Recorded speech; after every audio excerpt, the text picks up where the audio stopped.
વડાપ્રધાન નરેન્દ્ર મોદી 2 દિવસના ગુજરાતના પ્રવાસે છે. પહેલા દિવસે 2 જગ્યા પર પ્રવાસ કરશે અને ત્યાર પછી ગુજરાતમાં 6 રેલીઓ યોજવાના છે. ઉત્તર ગુજરાતના ડીસા અને હિંમતનગરમાં આજે તેમની સભા યોજાવાની છે.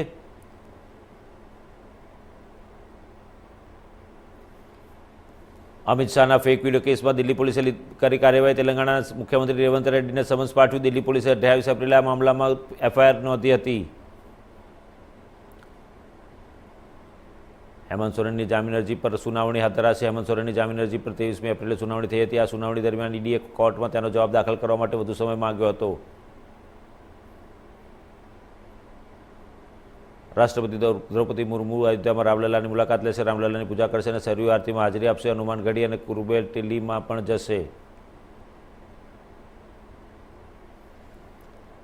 દિલ્હી લીકર પોલિસી કેસમાં ધરપકડ અને રિમાન્ડ સામે અરવિંદ કેજરીવાલની અરજી પર સુપ્રીમ કોર્ટમાં સુનાવણી ચાલી રહી છે. કોર્ટે ધરપકડના સમય પર સવાલો ઉઠાવ્યા છે.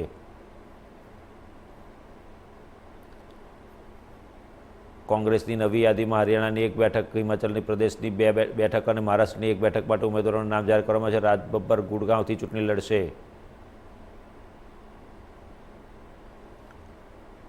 અનંતનાગ અને રાજૌરી પરમાં ચૂંટણી સ્થગિત કરી દેવામાં આવી છે. 25મીના રોજ મતદાન યોજાશે. ઘણા રાજકીય પક્ષોએ ચૂંટણી પંચને ચૂંટણી મોકૂફ રાખવા કરી હતી અપીલ.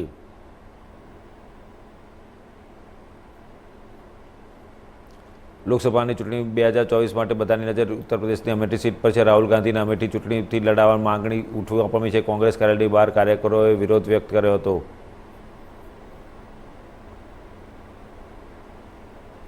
એસ્ટ્રાઝેનેકાની કોરોનાની રસીથી હાર્ટ એટેકનું જોખમ વધી ગયું છે. બ્રિટિશ કંપનીએ કોર્ટમાં આ વાત કબૂલી છે. આ ફોર્મ્યુલાથી બનેલા કોવિશિલ્ડ 175 કરોડ ડોઝ ભારતમાં આપવામાં આવ્યા હતા.